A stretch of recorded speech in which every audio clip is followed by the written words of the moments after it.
Good afternoon. Welcome to today's session of Tibet Awareness Talk Series, organized by the Tibet Museum. Through this bi-monthly series, we aim to raise awareness about Tibet, its history, culture, and present situation by engaging with scholars, researchers, and experts who have dedicated their life studying these subjects. We are honored to welcome Mr. Claude Arpi for today's session. Mr. Claude Arpi was born in France in 1949. He is an author, journalist, historian, and Tibetologist. A defining moment in his life came in 1972 when he traveled to the Indian Himalaya. What began as a journey of exploration gradually transformed into a lifelong engagement. His scholarly engagement with Tibet deepened in the early 1970s, following his first meeting with His Holiness the 14th Dalai Lama.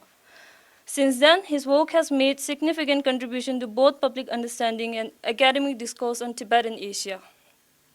After graduating as a dental surgeon from Bordeaux University in 1974, Mr. Arpi chose to settle in India. He has since been based in Auroville, the southern India. He regularly writes on geopolitics, environmental issues, and Indo-French relations. Mr. Arpi is the author of several influential books. Some of his notable work include The Fate of Tibet, A Glimpse of the History of Tibet, India and Tibet, and many other publications on Tibet, China, and Himalayan region. His writings are widely respected for their depth, clarity, and historical insight. In addition to his scholarly work, Mr. Arpi is the director of Tibetan Pavilion in Auroville, also known as the Pavilion of Tibetan Culture. This center is devoted to the study, preservation, promotion of Tibetan culture. The pavilion was inaugurated on 20th January 2009 by His Holiness the 14th Dalai Lama and has since grown into an important space for cultural dialogue and learning. Today's talk focuses on 30 years of peregrination along Tibet's frontier. This journey reveals a lesson on chapter of the subcontinent's recent history, the relationship between the Indian Himalaya and the Tibet. Despite sharing over 3,000 kilometers of border from Ladakh to eastern Arunachal Pradesh, the once-upon passes are now closed. This shift began in 1950 with the occupation of Tibet, followed by Dalai Lama exile to India in 1959. Over 3 decades, Mr. Arpi, often with his wife Apa, traveled along the edges of Tibetan Plateau, offering rare insight into this contested borderland. We now invite Mr. Arpi to deliver today's talk. Tashidele, bonjour, comment allez-vous?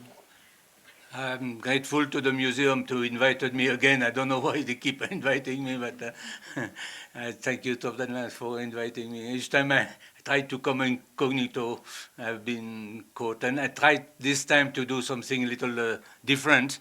It's slightly personal, but I think it's some important topic, the boundary between India and Tibet, because we have a tendency to call it the Sino, or the government of India at least call it Sino Indian border, but actually it has been for centuries and centuries, and for me it remains the Indo-Tibet border. So I don't know why, but I had the good luck or the good karma, whatever you call it, to be able to visit many of these places the last 30 years, mostly the last 5-6 years, so many places where most of you have not been.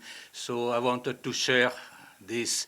Of course, it's personal. Sometimes I was accompanying my wife, and I'm grateful also to Tibetan Indian Army who helped me, supported me in this project, because I wanted to write the history of the Indo-Tibet border, and because it's quite difficult to get documents.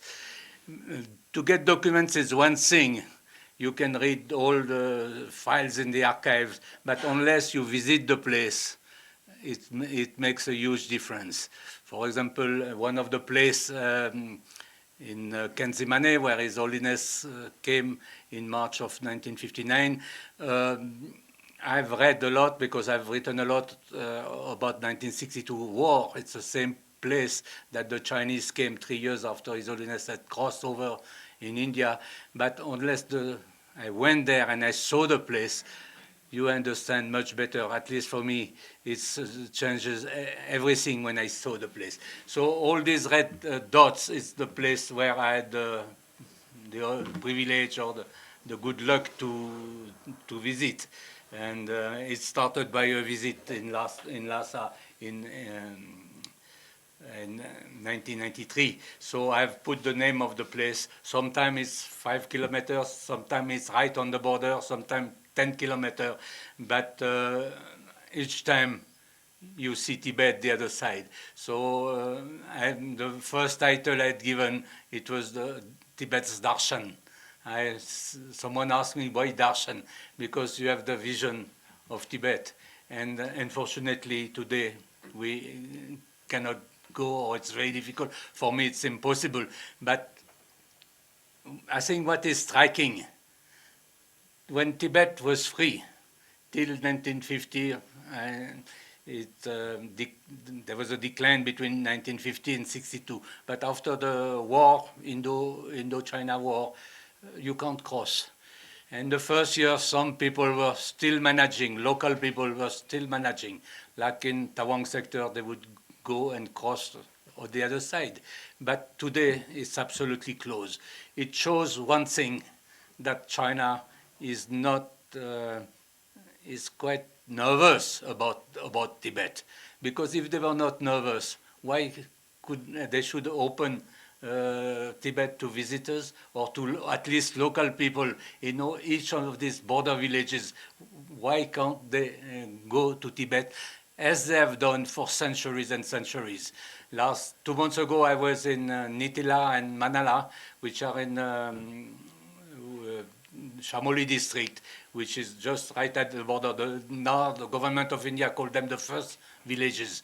We used to call them the last village. They are called the first village. And I interview some old people who have been trading with Tibet. And I said, what would you like?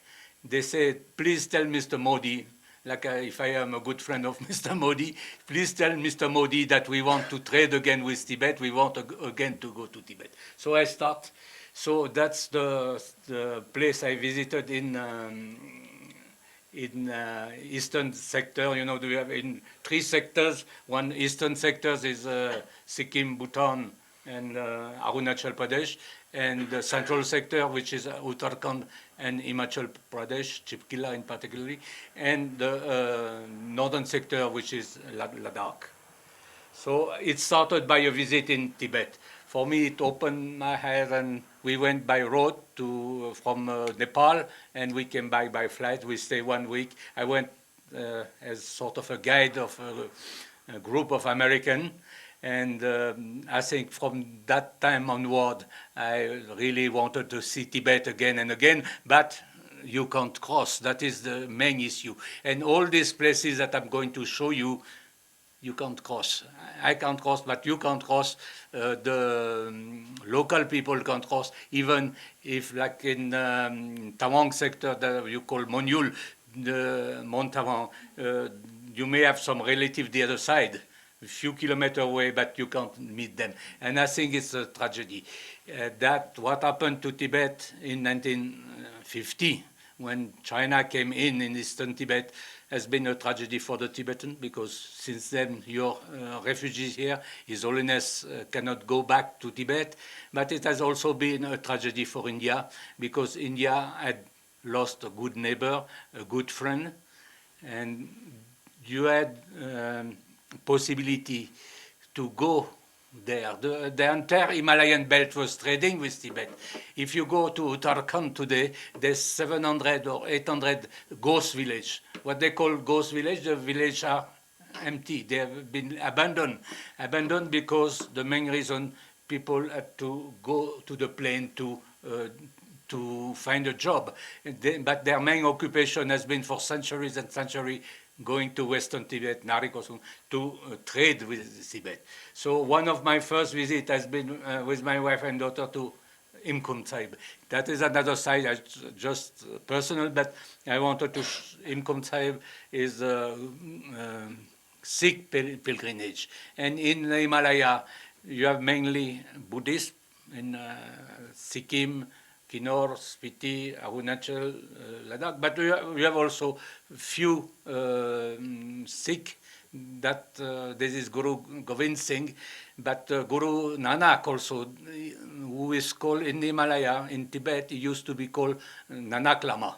So you have many places in Sikkim, for example, Guru Dogma, we will see it, or in Arunachal, where he went, he visited, and you can see the traces of his visit, some stones that he had broken into two, something like you have the Tsangang Gyatso, the sixth Dalai Lama in Tawang, left a lot of footprints and handprints and holes within finger and like that. So that was in 94. 96, I went for the first time to Monyul, Tawang area.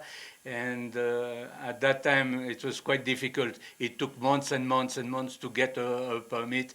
And I had the pleasure to meet Tsona Rinpoche, who is no more now, but who have been instrumental to make Tawang, to develop Tawang, especially the education and the cultural institution. He has done a lot.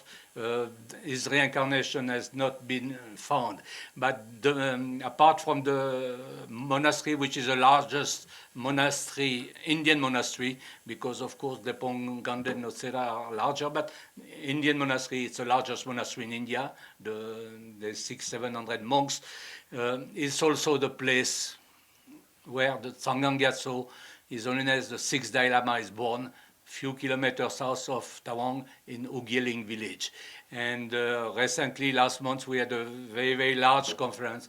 I think Tsewang Dorjila was there, and I think very interesting. China has been very upset about it because they consider sixth Dalai Lama as their Dalai Lama. But is the Dalai Lama of Monyul, is the Dalai Lama of Tibet, is the Dalai Lama of the Himalaya. But they are nervous that the 15th Dalai Lama may one day come back in this area. So this is a very rich area culturally and religiously. And also you have that one of the very famous stupa, Shoten, that Gorsam Shoten, which is a replica of the Bodhnath stupa in Kathmandu. And you see some of the picture I took in '96. The girls Monpa girls are supposed to be very, very beautiful. And there's a legend that when the British tried to delineate the border, what is McMahon line, and the surveyor went there and they looked at the girls, and the line went straight on instead of following the range, which has caused later on a lot of problems and triggered eventually the war with China in '62. So I went to Uttarkashi, to Gomukh. I've just put this photo because one common factor in the entire Himalaya is the environmental factor. And we should, you people in DIR and TPIN have studied in detail this issue in Tibet.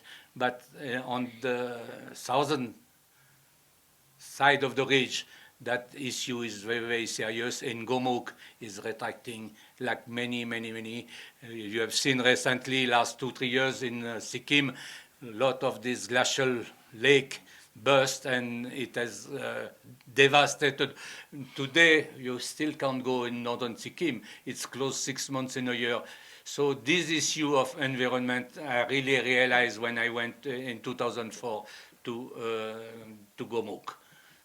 So next visit is again to Tawang, and this time I went for the first time right on the border in Bumla. You know, India and China, because though it's Indo-Tibet border, the dispute is between China and India. They have this BBM. BBM stands for Border Point Meeting, for the Border Post Meeting, where they could meet. There's 5 on the border. 2 in Ladakh, one, 2 in Ladakh, Shushul and DBO, 1 in Sikkim, Natula, and 2 in Arunachal Pradesh, Bumla, and Kibutu in eastern, in the Loit. So you can go right at the border, and they have what they call a hut. It is actually a meeting large building for meeting where both army meet. Before COVID, they used to meet very regularly. They used to have cultural exchange and exchanging cigarette or whiskey or whatever. And but after that, there's much less. But what was interesting for me to see the road. You see the limit between, this is India, this is China. And something that you see again and again when you go in on the border, you see that China is much more advanced in terms of infrastructure. India is catching up, especially after the confrontation in Ladakh in May of 2020. India has done tremendous progress in Ladakh or even in Arunachal. But for years and years, China had built up their defense and their infrastructure in Tibet, and not on the other side. You see the Indian road, and China had done something extraordinary in '62. In 18 days, when they occupied India, they built a road. To do a road between Bumla, that pass, and Tawang, 40-kilometer road, they have managed to do it. So that's why when I think of this hydropower plant, that dams that they want to do in Pemaku area, in the gorges of the Yalong Sangpo, which become the Siang and the Brahmaputra, they have the technology to do it. India today would not be able to do it, but what is worrying that they have the technology. They had been very always in advance on the infrastructure building, and that is quite worrying. So I hope that India also is catching up, but not at the price of destroying the environment. That has been an issue that I've seen in Uttarakhand and other places that I visited very often. By doing this wild development, environment is neglected and it should not be. Menchuka is also a very special place because that's very close to the border, and that was really a Buddhist pocket in Arunachal Pradesh. In Arunachal Pradesh, you have 5-6 main pockets where Buddhism is practiced. It represents about 10% of the land, the superficie of Arunachal Pradesh. The main one is Tawang, but Menchuka is another one. Siang, Tutingeling is another one, and also in the Loit Valley. So there I met an old man. He was 101. And when I had to climb to his house, few stairs like you climb from the road to the museum, I couldn't breathe. And that old guy, he was climbing like that. He said, "No, but every morning I go to the river with a few hundred meters down, and he carries the water and like that." So, but interestingly, he had been the sarpanch, the pradhan of that Menchuka, when the Chinese came. So he told me everything. I won't have time today to tell you all the things, but it was quite interesting how the Chinese came, how they tried to treat very well the local people, and very few Tibetan along with the Chinese. So that's the old man. Also, there's a site for Guru Nanak where he went.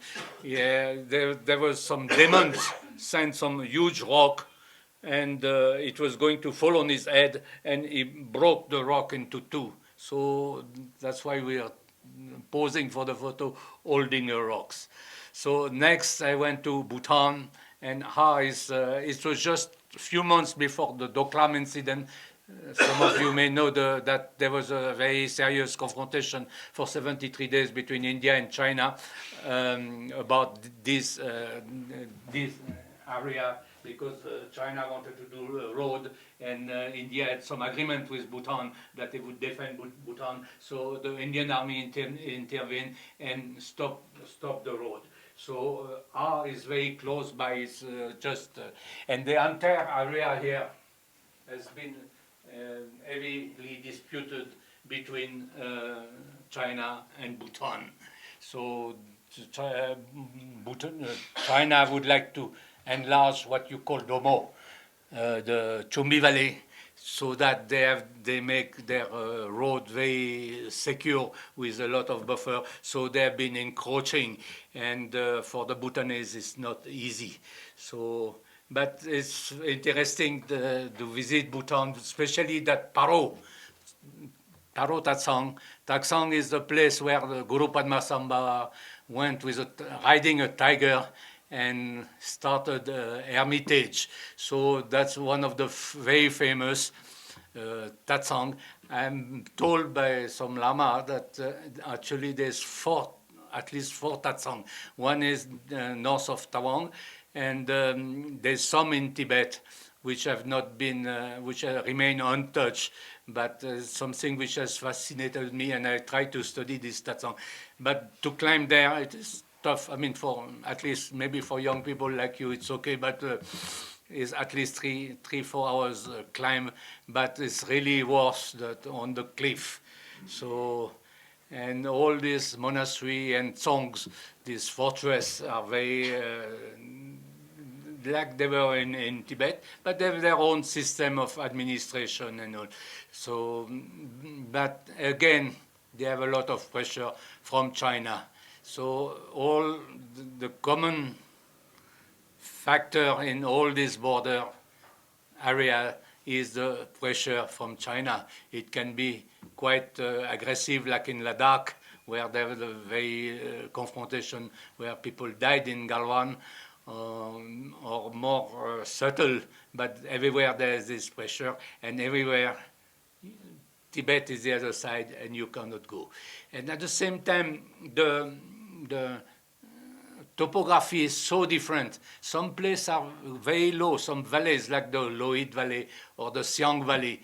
It's on Siang Valley to Tingeling, the last village, is about 600 meters, 1,800 feet. It's nothing, is 3 times lower than Dharamsala.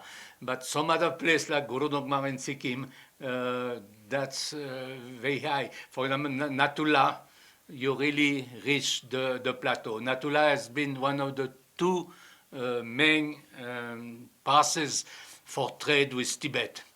Most of the trade in Tibet, the government trade was going through Chumbi Valley, Domo for you.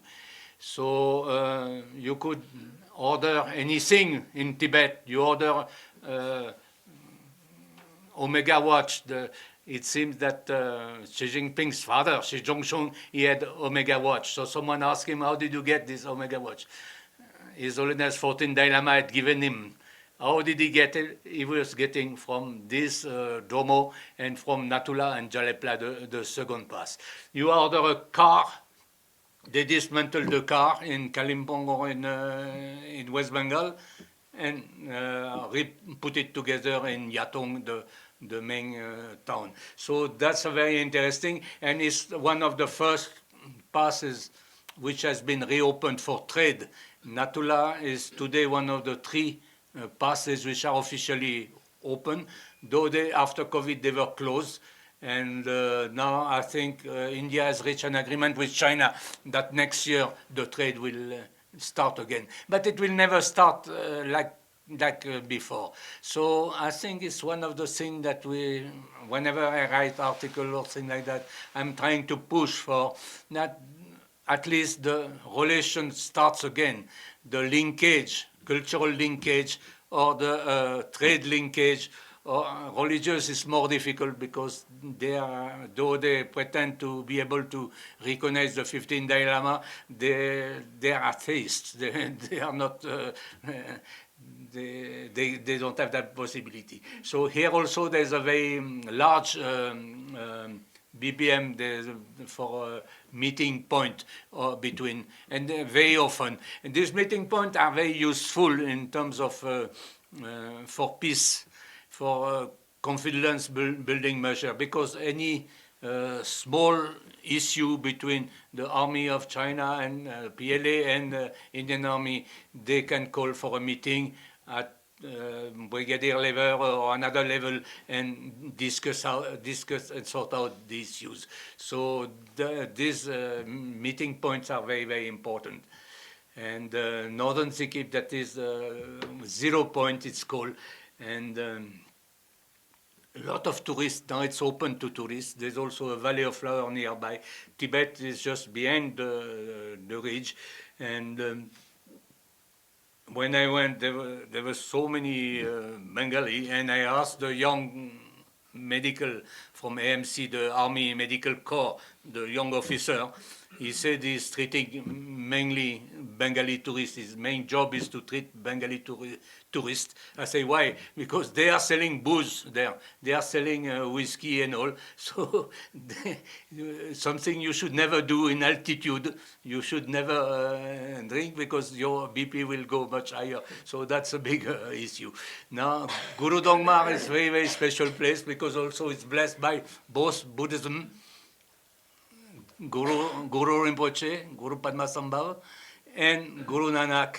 And so it's a lake which is just at the border, and that's really, really beautiful. It's very high, the altitude, 5,400 meters. That is quite high, and I've been lucky because I had a few serious heart issues, heart attacks several times, but I've been lucky to be able to go there and without too much problem.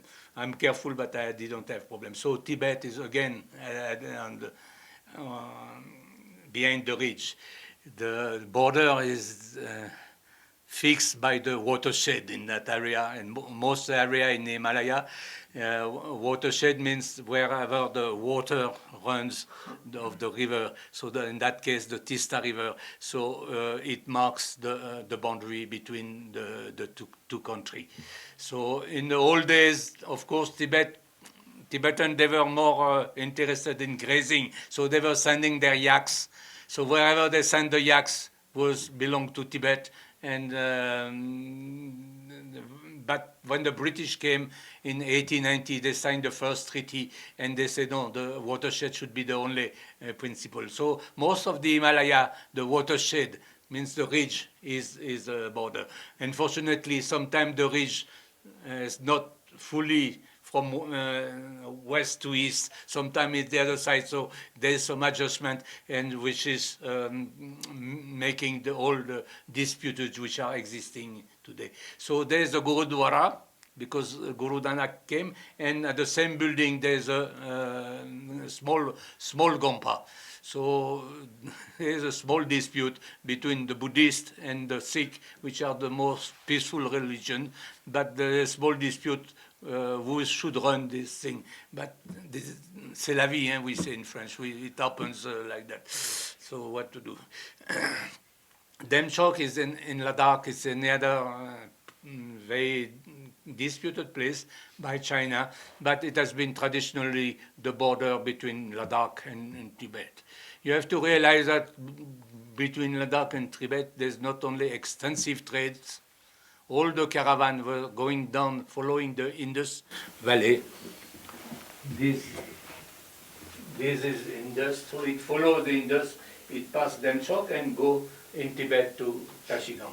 Now there was some dispute here in May 2020. It has been sorted out, but Demchok has been very important point for trading and for the monks. In 1962, when the trade and everything, the border closed down, there was 400 Ladakhi monks studying in Tibet, in the monastery in Tibet. And actually the Chinese said, no, these guys are Chinese, we don't want to let them go, because they were saying, no, Ladakh is the disputed area. It took months and months for the Consul General in Lhasa to get them back to. So, but that route was extensively used by monks, traders, explorers, and other people, and visitors. So at that time, people are just interested by the route. They are not interested by the ridge. One side you have the Kailash range, and the other side you have the Ladakh range. So, and other side on what is Tibetan side, there is a Zohar fort.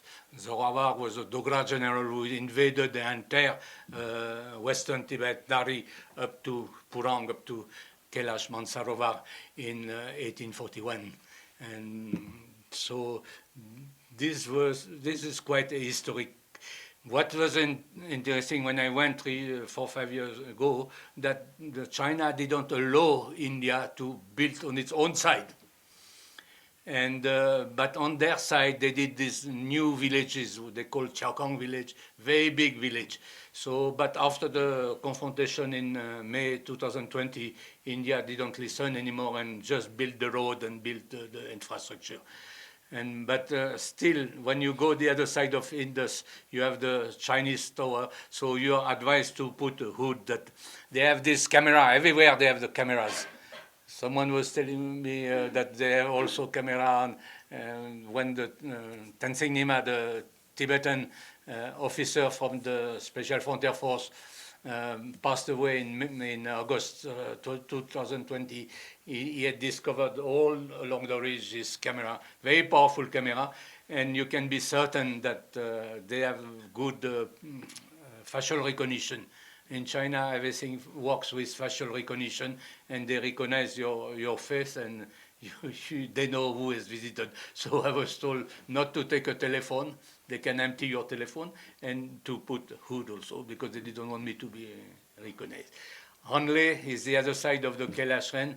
There is a very famous monastery, and because one of the king of Ladakh, Tsewang Nangyal, invaded Western Tibet. So, and after being defeated, he took refuge in Hanle. But it's also known for the cranes, the white cranes with a black neck crane, which comes from Tibet, and they are very, very, very famous and very sacred, because they say that it's also the bird of Sangam Gyatso, on the other side of the Himalaya, the sixth Dalai Lama. And there is also an observatory. It's the place in India where you can see the sky so clear, and it's because it's very high altitude. Hanle is 4,500, so it's quite a steep walk to go to that observatory. And I was shown everything. You can see all the stars, and so now they made it also tourist destination to see the star, astronomical tourism. So that is the ancient Gompa, and mainly people are trading with pashmina.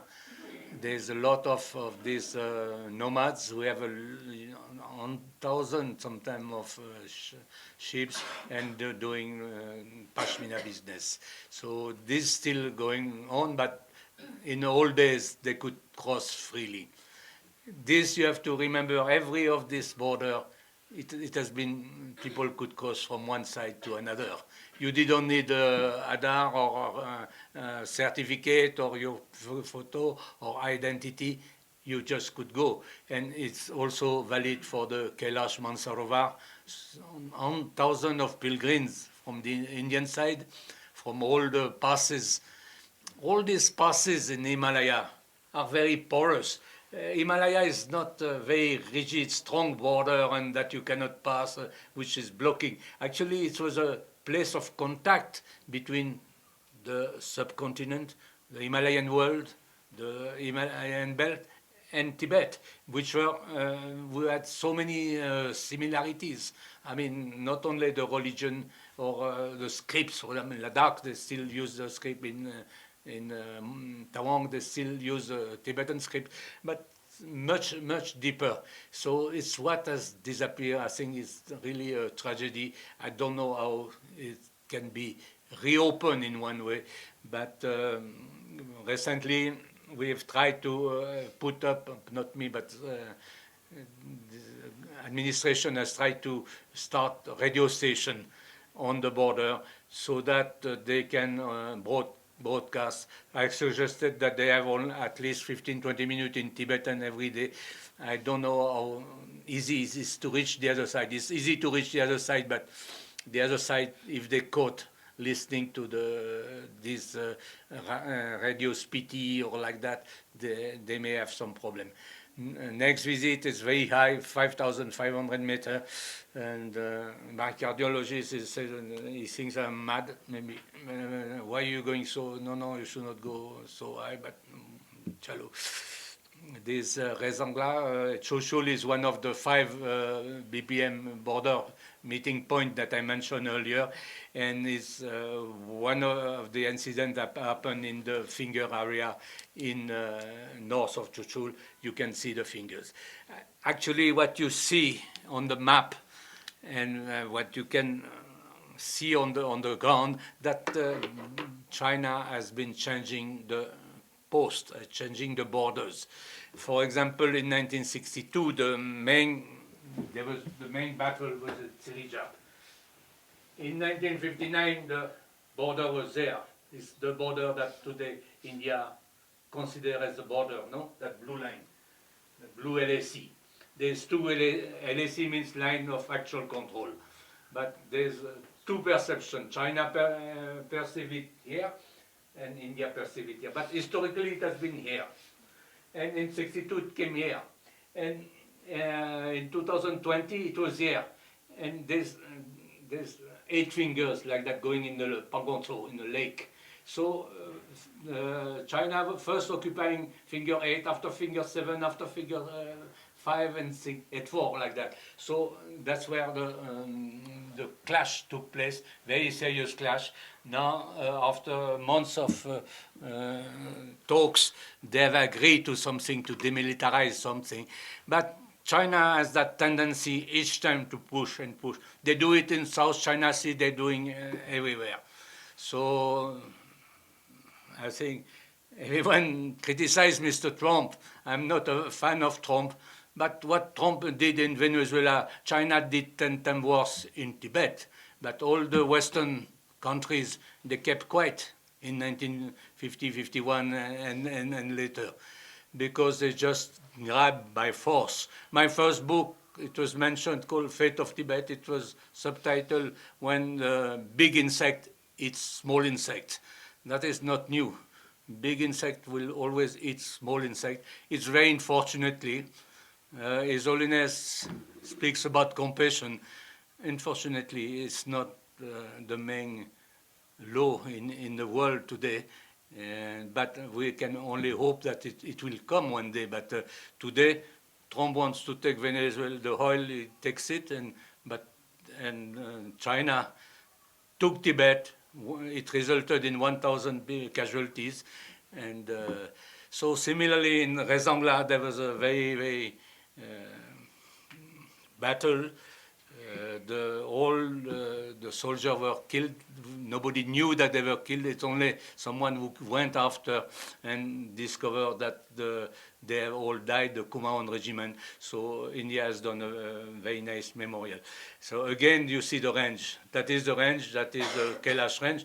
The other side is Tibet, occupied by China. And you see these kyang, which are very well known in Tibet, these wild asses. And this Pashmina thing. So now they have done a very, very good road. You can go very easily. And I think you don't even need a special permit for going. Next visit is Kenzemade Shutangmu. I mentioned it at the beginning. It's something, it's not very high, it's lower altitude than the MacLeod Ganj. But it's where His Holiness in 1959 came. And he crossed there, and he was received by the Assam Rifle, which is a paramilitary group at that time on Ministry of External Affairs, and he was received with a letter from the Prime Minister saying he's an honored guest in India and he can remain in India. The following months, 12,000 Tibetans crossed, later on many more, and they were giving refuge in India, first in Assam and later on in south, in Karnataka, in Balakupe, Mungod, and Kodegal and everything, as well in Mussoorie and Dharamsala. Now, His Holiness, when he crossed that place, he had a walking stick, and he planted that stick, and it has become a tree. That I went 2 years ago, but since then, I think one friend of Mr. Lekshela, he did a very nice memorial there. They have embellished the place, and more tourists are visiting that holy tree. So that's quite interesting, because 3 years later, exactly the same place, and it shows the mindset of China. It was the first attack on 20th of October 1962. The first attack took place exactly on the same spot where His Holiness had come 3 years earlier. There used to be there is a bridge, but this bridge used to be the old border. Now the border, Kenzimane, the holy tree, is 2-3 kilometers north, but for the Tibetans and the local Monpas, Dokon Sangba, that bridge was the border. So we have to, if we want to go to the holy tree, you have to cross. It's what I hate in Himalaya, but I'm very shaky on this thing. But that used to be the border in the old days. And there's a Lhasa Dwar. It's just where you enter Tibet, the other side. And now Chumi Gyatse is something quite special. It's much higher, it's 3,500. It's called the Holy Waterfall, and it's east of Bumla. And Guru Padmasambhava, like many places he visited, he left some sign of his passage. And in that case, he took his mala. And because there was some spell on the local villagers, he took his mala and threw it. And you have 100, Tumigatse, you have 108 waterfalls. It's really, really beautiful. I think 2-3 years ago, Mr. Pema Khandu, the chief minister of Arunachal, decided to have a gompa there, a small, very small gompa, but it's a very, very special place. And you feel the presence of something special, but you feel also that 200-300 meters behind, just here, you can see the cameras, you can see the tower, and if you don't switch off your telephone, you can lose all your address. My wife reached there. She told me it's 12:30. I said, no, it's 10 o'clock. In 1 minute, she was on Beijing time. So they are a very powerful tower, and they are able to catch everybody's phone. Usually they ask you to switch off your phone or leave it behind. So there's both sides, because this area also, in 2022, there was very serious clash with the Indian Army. Indian Army pushed them back, but it could be in the future really a hot spot where they could be, because it's disputed. China saying, no, it's not this ridge, it's another ridge. But I think Indian Army is quite well prepared to push them back. But some other trick they will try, no doubt about it. That is inside the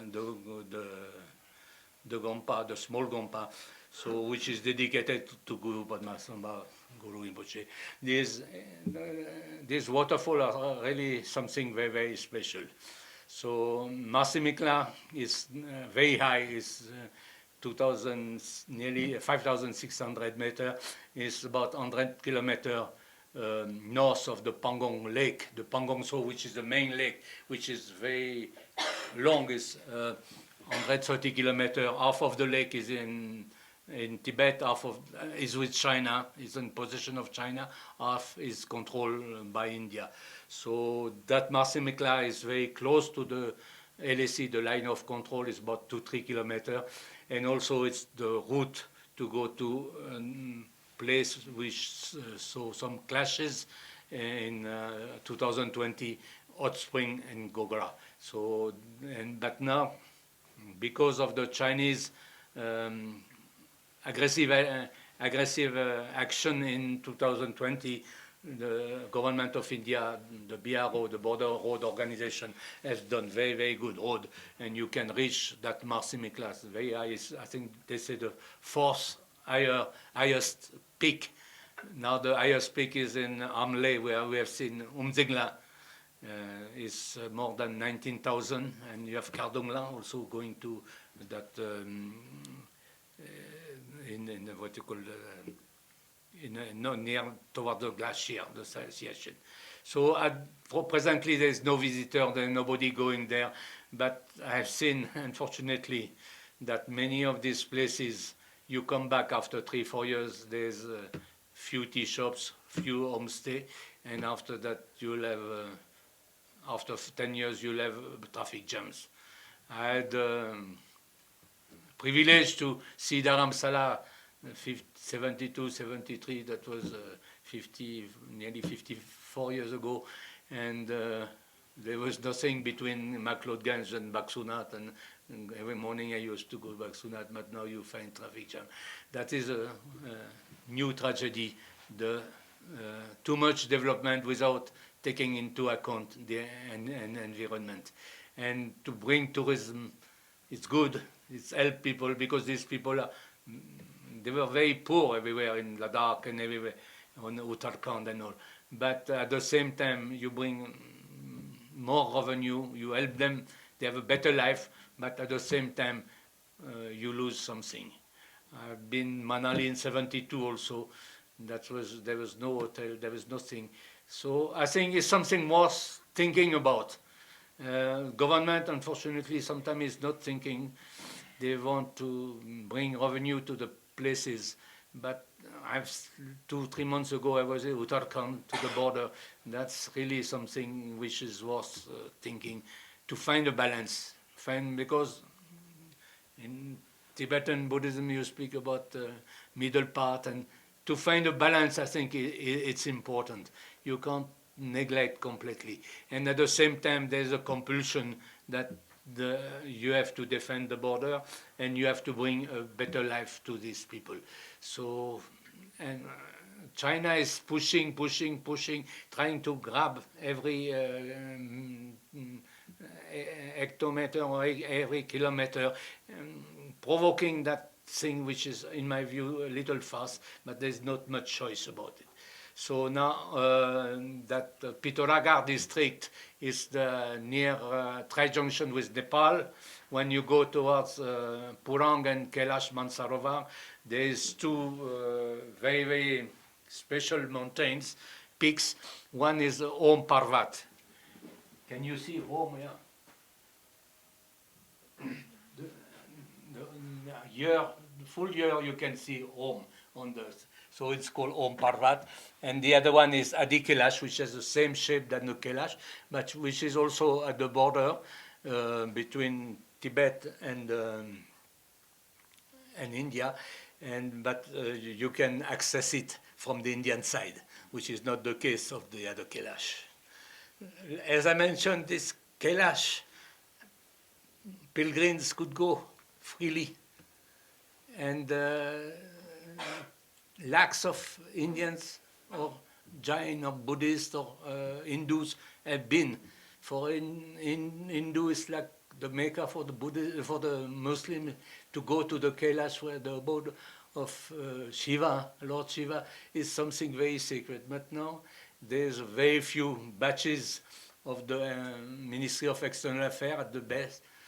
A few years ago, there was a possibility to take a helicopter from Nepal, but also they have stopped for Indians. So I think it's very sad, because these holy places relate to the psyche of Indian people, and also Tibetan is the same.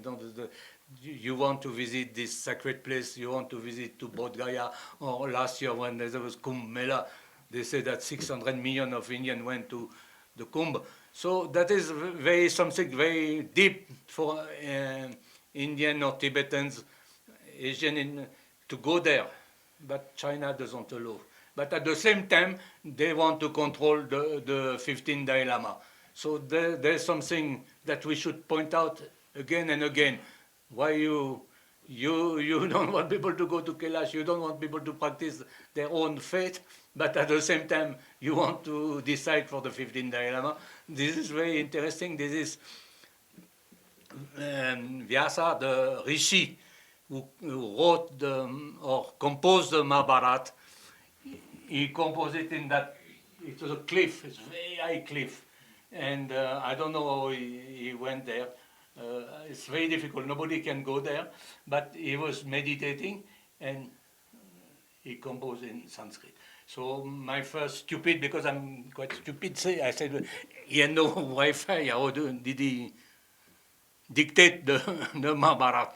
But some of the chelas must have gone there and they learned by heart, and thousands of years that Mahabharata has been passed by Guru Shishya Parampara, by the tradition of passing the knowledge from one master to one disciple. But that's quite something that is different from the traffic jam.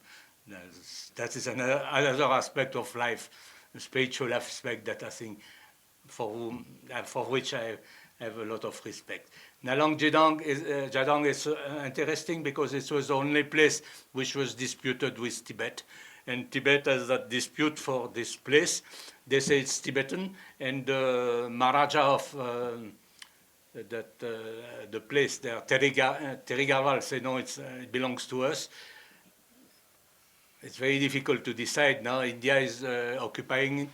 The villagers have left in '62 due to the war, but these villages have been abandoned. So now they are reconstructed by so many of these areas in the Himalaya, they belong to two culture, to two civilizations. The people of Dilang Jadong, they would migrate in Tibet. They would take a Tibetan name during the summer, come back to Teri, to Jadong or lower in Teri, and speak Pari and have a Pari name. So they belong to two worlds. But and it's the case for many of these places. Unfortunately, it's no more possible. But today, it's in India's control, and India is rebuilding this village, trying to find the old people who have been living there. But I don't think it's going to be very, very easy to do. And Taksin is a very special place. I don't know if you heard about the Sari Ronkor, the great pilgrimage every 12 years on monkey years. There's a pilgrimage in Tibet. So that one of the particularity of this pilgrimage, that the pilgrims, the yatris, they do the round. They cross from Tibet to India. There's one village called Megitu.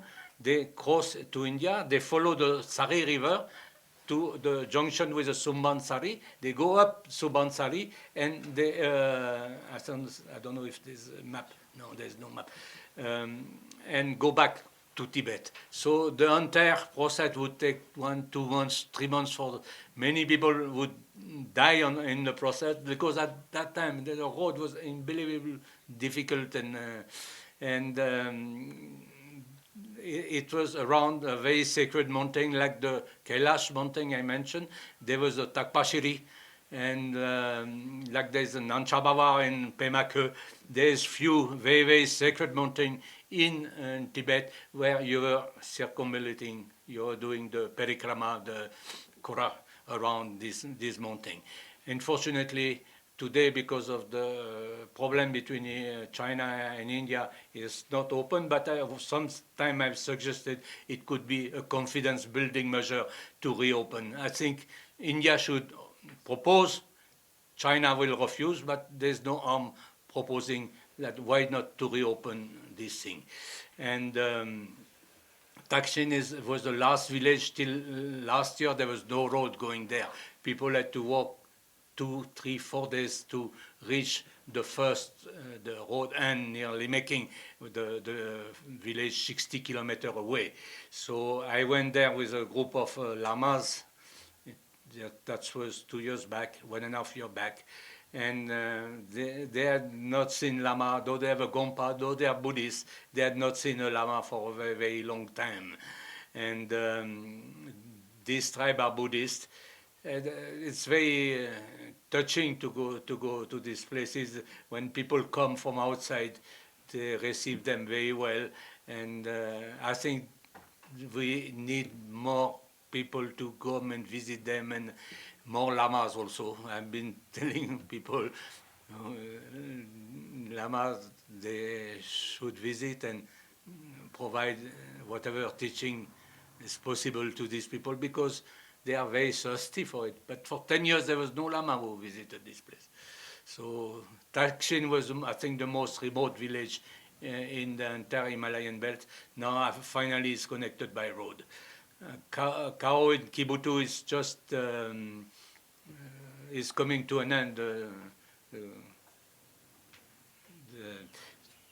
It's in Lohit, the easternmost valley, the river Sayul for the Tibetan, and that's there's one place, Walong, where there was a very, very serious battle in '62. But the border is these two villages, again, which is linked with one of these funny bridge that you're 70, 80 meters above the Lohit River, which goes very fast, and I try not to look in it. That's very tough. There's a small Gompa, but I didn't see any lava. I'm told that sometimes they come. I think these places have been neglected.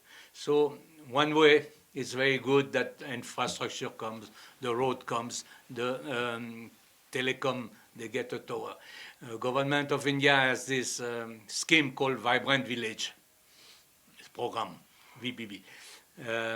They have adopted 900 villages, and they provide road, telecommunication, small dispensary, schools, and good water.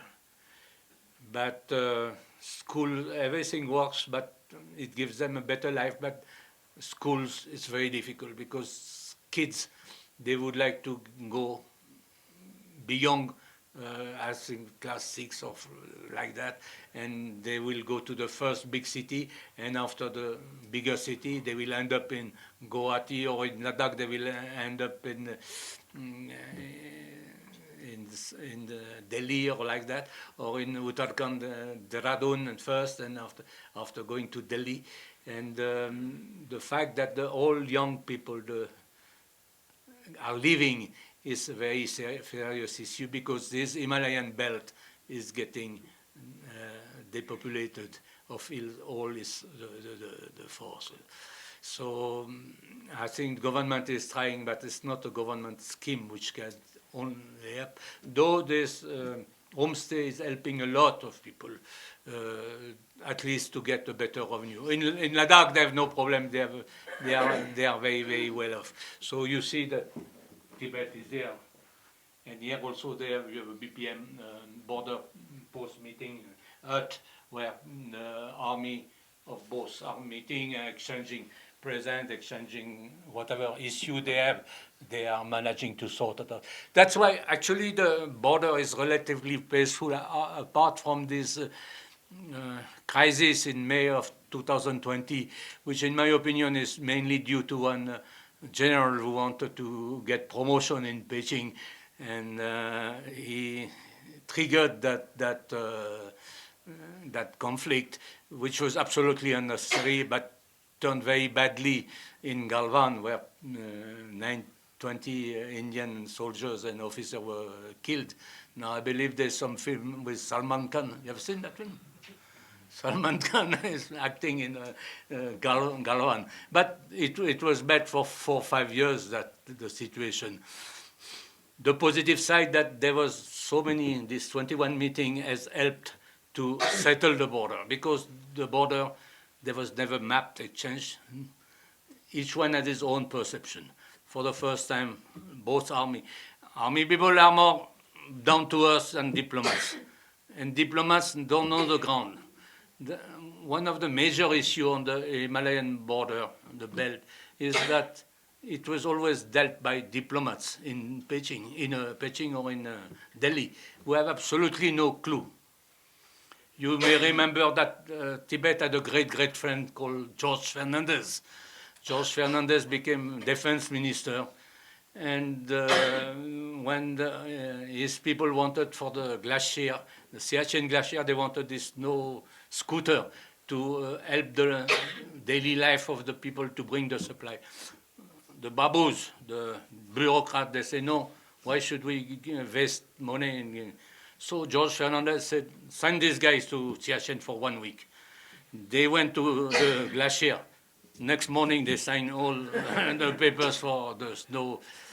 That's been an issue for India, that the border was negotiated, talk with China, with only with the bureaucrat and never. So actually, after May 2020, Army has taken the responsibility of negotiating. There was always someone from the Ministry of External Affairs attached who attended this meeting, but you have to be grounded when you speak with China. And I think same thing for Tibet and for everybody. When you speak, even Mr. Trump, I think he's going to be fooled at the end by Xi Jinping. They are masters. They are masters in few things. They are masters in infrastructure and also in getting deals. So the rest, they are not master at all. So this Kibutu in Kao, they call the first tea shop or the first something. So finally, Lagia Lagompa, it's a very special place because there was a battle also, 200 soldiers from the Rajput regiment died. It was 3 days after the end of the war, and nobody knows where their body was kept. And also is for the Tibetan, is the birthplace of that very famous Kando Dowa Sangmo, who been the object of many operas and many histories in the mystic queen. And so she's very famous. Everyone knows about Kando Dowa Sangmo. So she's born there, and there's also footprints, and you can visit this thing. It's only 2-3 kilometers from the Bhutan border. And Tulungla is again on the border, is the north of Tawang, very close to the Chumigatse, the waterfalls. And again, China in 75, without any warning, anything, attacked India. And some soldiers of the Assam Rifle Regiment were killed. So this government of India has decided to open these areas to tourists, in particular that Mago village. That Mago is very famous because in 1913, when the British, Sir Henry McMahon, the Foreign Secretary, was ready to open the negotiation in Shimla Conference for delineating the border between Tibet and India, the officer, Captain Bailey, and his colleague Captain Morshid, they came to that village. So, and after that, there's one Bailey trade. They went down south to Dirang Song and back to Sela and Tawang. So that was the first visit of a British officer in that area. But again, till 3 years ago, that village was not accessible by. When there was election, for example, the election officer in charge had to walk for 3 days to reach Mago and all. Now you reach in a few hours Mago. So I have the privilege to discuss with them and to exchange with them. Again, they would like development, but without too much destruction and all. And the last one is Niti Mana, is the first intrusion of the Chinese, the first time they entered into India was in 1954, in June 1954, in one place called Barauti, and it was very clearly south of the ridge of the watershed of the pass, which is called Tunjumla. What is interesting that it happened just 2 months after China had signed the Panchil Agreement, which was the agreement for trade and pilgrimage between Tibet and India. And there's something to learn from it, because China, each time they have signed some agreement, they have not followed. So they signed the Panchil 2 months after they intruded India's territory. Government of India asked for negotiation in 1958. There was a negotiation. They agreed to something that patrols could go without weapons and things. Next morning or next season, they went with weapons. So it's something for you also to think that you sign an agreement with China, whether it's middle part or anything, they may not implement it, or they may break all.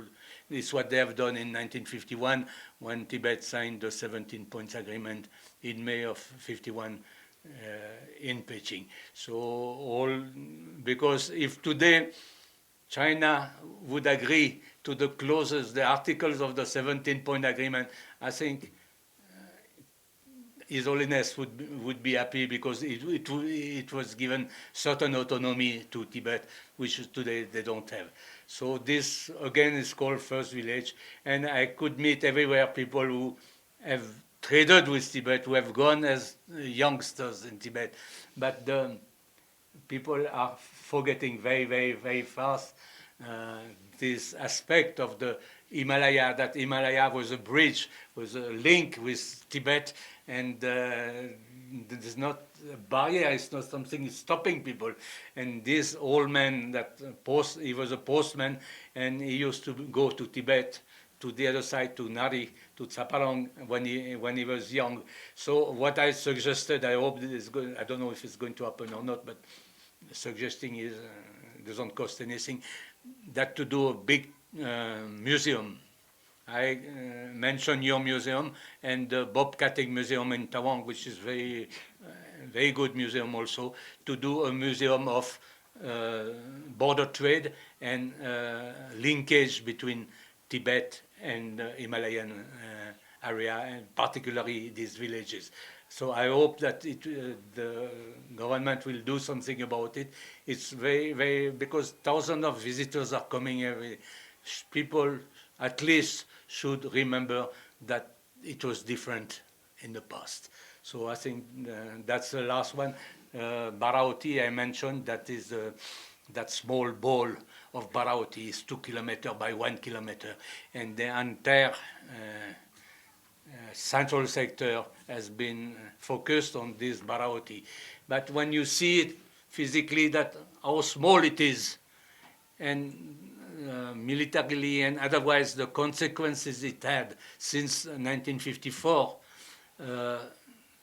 that is very, even the government says in court, Supreme Court, that it's this Chardam four-way lane is to defend that border. But that border, the only issue is that Barauti is very small, but at the same time, China knows how to, with a small issue, which is clearly on India's side, because Tunjumla and Maraga, the two passes, are marking the watershed. For such a small place, you have a full brigade there, and you have. So that is tragedy. That is how China works also. They do the same thing in South China Sea and elsewhere. So they have a tendency to want to grab more land. It's a very, very sad, because this area was so peaceful, so beautiful. The people are so open, parties in general, it was so special. And there was that connection with Tibet. So I don't know, I'm trying to think how to reopen one day that connection with Tibet. But as long as China's regime is there, it won't be possible. So, but it is a common factor in all these points, which are so different on the border, that impossibility today to go the other side. Thank you.